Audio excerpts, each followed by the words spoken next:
I'm Anurag Joshi. In today's video, we are talking about character string representation.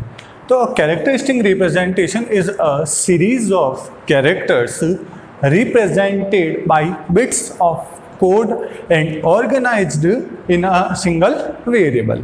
Okay. So, in this we used coding scheme. So, what is coding scheme now? A coding scheme is a combination of zeros and ones which represent the characters. Okay तो इस video के अंदर अब हम बात करेंगे encoding schemes की.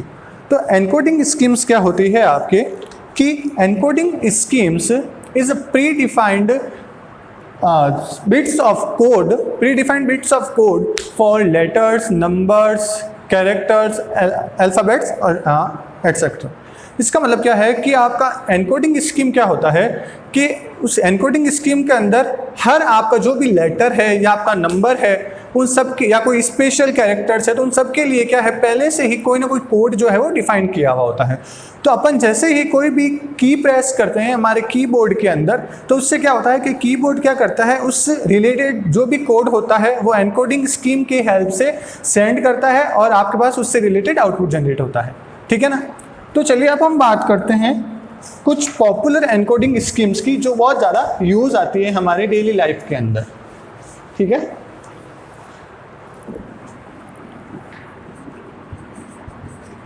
सम famous encoding schemes are, सबसे पहले आपके हैं ASCII, ASCII, इसको क्या कहते हैं ASCII. सेकंड है आपकी Indian standard ISIII. Okay. Third है आपके यूनिकोड. ठीक है ना. तो चलिए अब हम बात करते हैं सबसे पहले हमारे ASCII कोड की कि ASCII कोड होता क्या है, इसकी फुल फॉर्म क्या होती है और ये सब.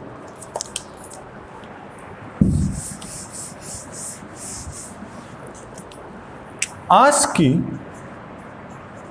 stands for American Standard Code. American Standard Code for Information Interchange.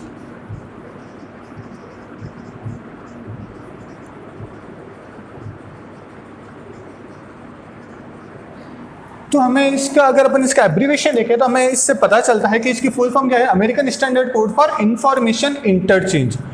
अगर हमें कोई इंफॉर्मेशन को इंटरचेंज करने के लिए कोई स्कीम चाहिए, कोई एनकोडिंग स्कीम चाहिए तो वो क्या है आपकी ASCII कोड. ओके. इसको प्रोनाउंसिएशन कैसे करते हैं इसका ASCII कोड. ठीक है ना. अब ASCII कोड के बारे में अपन कुछ चीजें देखते हैं कि this is a standard set of characters understood by all computers, mostly of letters, numbers, plus and minus and all. Okay? तो अब हम इसकी मेन बात करते हैं. जो आपका ASCII कोड होता है वो है ना आपके 7 बिट्स का होता है. ये एक 7 बिट का कोड होता है.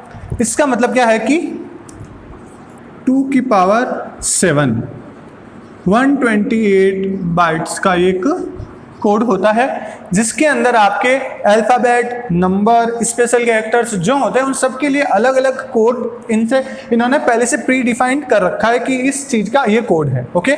तो अगर अपन देखें कि अगर अपन अल्फ़ाबेट्स की बात करें तो इसमें जैसे A to Z है. अगर आप कैपिटल लेटर्स में A to Z की बात करते हैं तो इसका जो डेसिमल नंबर है वो स्टार्ट होता है आपका 65 से लेके 90 तक. नहीं 90 तक. ठीक है ना. ये होता है आपके A to Z. चलिए अब हम बात करते हैं सेकंड जो है आपका स्मॉल a to Z. तो इसकी जो कोडिंग आपके नंबर्स होते हैं डेसिमल वैल्यू होती है 97 से लेके 122. एंड थर्ड है आपके जो नंबर्स होते हैं 0 से 9 उनकी होती है 48 से लेके 57. ओके. तो इसका मतलब क्या है, ये क्या डेसिमल वैल्यू क्या है, मैं आपको समझ नहीं पा रहा हूँ, मैं आपको एक बार ही बता देता हूँ. ये है आपकी डेसिमल वैल्यू, और इसको आप इसमें एक बाइनरी वैल्यूज और भी होती हैं। तो अगर अपन ए की बात करें, जो आपका ए है, इसकी जो बाइनरी वैल्यू होगी वो क्या होगी आपके 0000100, ठीक है। अगर आप बात करें कैपिटल बी की तो इसका क्या होगा 001000। इस तरह से इनके बाइनरी वैल्यूज भी होती हैं। तब होता क्या है कि जैसे ही हमें पता है कि जो हमारा कंप्यूटर होता है वो कैसे सिर्फ मशीन लैंग्वेज समझता है, मतलब या तो 0 या 1 के अंदर ही डील करता है, उसके अलावा उसको कुछ नहीं पता, वो हाई लेवल लैंग्वेज को नहीं समझता। बट एक यूज़र के लिए मशीन लैंग्वेज के सारे कोड्स लर्न करना बहुत ज़्यादा मुश्किल रहता है। तो इसलिए अमेरिकन स्टैंडर्ड कोड जो इंस्टीट्यूशन है, उन्होंने क्या करा, एक ASCII कोड बनाया जिसकी हेल्प से आप भले यहाँ से आप हाई लेवल लैंग्वेज के अंदर आप कुछ भी लिखिए, बट वो आपको उसको इस एनकोडिंग स्कीम की हेल्प से क्या करेगा, कन्वर्ट करके आपको वही चीज़ दिखाएगा जो आप यूज़ करना चाहते हैं। तब होता क्या है कि जैसे ही आप लोग अगर जैसे कीबोर्ड के अंदर अपन ए प्रेस करते हैं तो हमारे लिए तो ए है, बट जैसे हम यहाँ से ए प्रेस करेंगे तो कीबोर्ड क्या करेगा, एक एनकोडिंग स्कीम सेंड करेगा कि अब ए प्रेस हुआ है, तो उससे रिलेटेड उसका जो बाइनरी वैल्यू होगा, तो ए का बाइनरी वैल्यू हमने क्या देखा, क्या होता है 0001100। उसके पास एक इस तरह से कोई कोड जाएगा और आपके पास आउटपुट में ए प्रिंट होके आ जाएगा। ओके, तो इसकी जो बाइनरी वैल्यू होती है वो तो ये होती है, और जो डेसिमल वैल्यू होती है वो इसकी क्या रहती है, आपके 65 रहती है। ओके, तो इसमें आपके 128 बिट्स के सारे कोड हैं। इसका मतलब आपके 52 तो जो हैं वो अल्फ़ाबेटिकल कोड्स हैं, 9 जो हैं वो आपके न्यूमेरिकल कोड्स हैं, और रेस्ट जो भी स्पेशल कैरेक्टर्स हैं वो सारे यूज़ किए जाते हैं। स्पेशल कैरेक्टर्स मतलब आप स्पेस देते हो, परसेंटेज हो गया, आपका प्लस हो गया, सब्ट्रैक्शन हो गया, तो इन सारों के लिए बाकी की जो भी रेस्ट ऑफ नंबर्स हैं वो बिट्स इनके लिए रिजर्व्ड रहती है।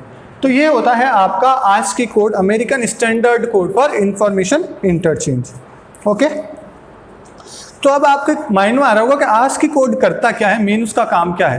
तो ASCII कोड का काम क्या है कि ये आप जो भी वर्ड्स को सेंड करते हो उनको न्यूमेरिकल फॉर्म में चेंज कर देता है, और ज़्यादा इसका कोई इसमें और कुछ नहीं आपको याद रखना, बस इतना ही याद रखना है कि आप जो भी अल्फ़ाबेटिकल चीज़ें सेंड करते हो तो उसको न्यूमेरिकल में मतलब 0 और 1 के अंदर कन्वर्ट करके आपको उसका रिलेटेड जो भी रिजल्ट रहता है वो दे देता है। ठीक है, ये होता है आपका ASCII कोड। चलिए नेक्स्ट अब हम बात करते हैं ISCII कोड की।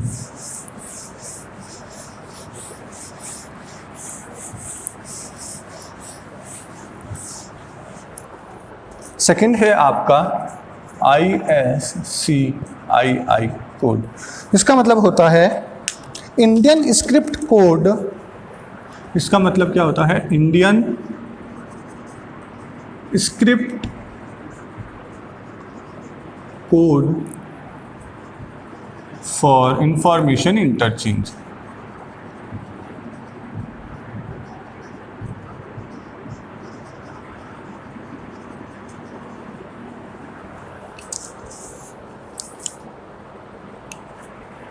अब ISCII कोड क्या होता है, तो अगर अपन बात करें इंडिया की, तो हमें जैसे पता है कि इंडिया के अंदर भी अलग अलग कितनी लैंग्वेजेस हैं उनके, तो अगर आप कोई भी चीज़ इंडिया के अंदर कोई लैंग्वेज यूज़ करके उससे रिलेटेड आप कोई भी डेटा इंटरचेंज करना चाहते हैं, इंफॉर्मेशन इंटरचेंज करना चाहते हैं, तो उसके लिए आपके क्या होता है, ये ISCII कोड डेवलप करा या एनकोडिंग स्कीम डेवलप करी गई है। ओके, तो इसमें क्या होता है आपके कि सपोज करिए अगर आप हिंदी में या मराठी, गुजराती, बंगाली, आप किसी भी कोई भी लैंग्वेज के अंदर कुछ आप लिखना चाहते हैं, तो ASCII कोड वो आपको वो चीज़ नहीं देगा, क्योंकि उसमें एक लिमिटेड 128 बिट्स ही होती हैं, जिसके अंदर से आप अगर कुछ यूज़ करना चाहो तो आप कर सकते हो। बट अगर आप इंडिया की बात करें तो इंडिया के अंदर हमारे पास कितनी सारी लैंग्वेजेस हैं, जैसे सपोज 26-28 जितनी भी होंगी, तो अगर आप उन लैंग्वेजेस के अंदर कुछ लिखना चाहते हैं और आप चाहते हैं आपका कंप्यूटर उस चीज़ को कन्वर्ट करके आपको उससे रिलेटेड डेटा दे, तो वो ASCII कोड से तो पॉसिबल नहीं था। तो इसलिए इंडियंस ने क्या करा कि एक नया कोड डेवलप करा, वो क्या था, ISCII कोड। तो ये जो होता है आपका, ये 8 बिट्स कोड होता है, ये 8 बिट कोड होता है। इसका मतलब इसमें आप 2 की पावर 8 मतलब 256 कैरेक्टर्स तक के बिट्स को आप कन्वर्ट कर सकते हो, ठीक है ना।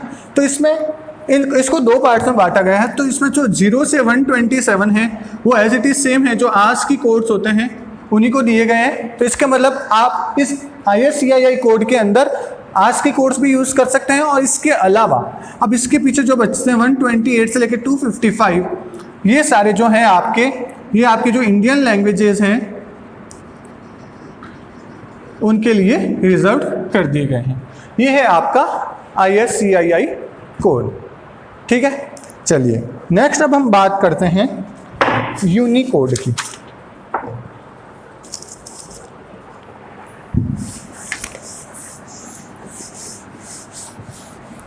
थर्ड है आपका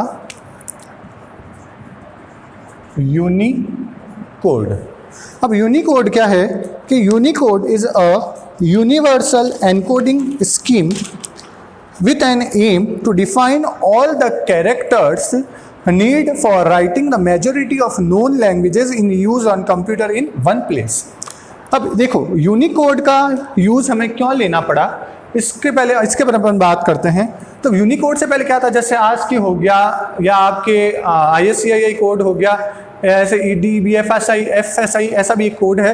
तो अलग अलग काफ़ी कंट्रीज़ के अलग अलग कोड्स थे, ठीक है ना। तो आप सपोज करिए आप यहाँ पे बैठे हैं और आपका कोई फ्रेंड, आपके फैमिली मेम्बर्स जो हैं अगर जापान के अंदर बैठे हैं, तो अगर आप यहाँ से कोई कोड सेंड करते हो जो कि आपने हिंदी के अंदर लिखा है, ठीक है ना, ISCII कोड के अंदर आपने कोई मैसेज लिखा है और आप वहाँ पे सेंड करते हो जापान के अंदर, तो आप क्या देखोगे कि उनके एक एरर आएगी, उनकी वो फाइल ओपन ही नहीं होगी। उसके अंदर क्या लिखा हुआ है वो आपको पता ही नहीं चलेगा, क्योंकि वो क्या हो गया, स्कीम्स अलग अलग हो गई, ठीक है ना। जापान के अंदर उनके अलग खुद की जो स्कीम है वो चलती होगी, एनकोडिंग स्कीम, जो इन हिंदी के वर्ड्स को एनकोड नहीं कर पाएगी, ठीक है ना। तो ये बहुत ज़्यादा प्रॉब्लम्स आ रही थी उस वक्त। तो इसलिए क्या हुआ, बाद में यूनिकोड करके एक यूनिवर्सल कोड डेवलप करा गया, जिसके अंदर आप किसी भी लैंग्वेज के अंदर कोई भी कोड सेंड करिए और उसको एनकोडिंग करके आपको उसके रिजल्ट एंड डेटा आपको मिल जाता था, ठीक है ना।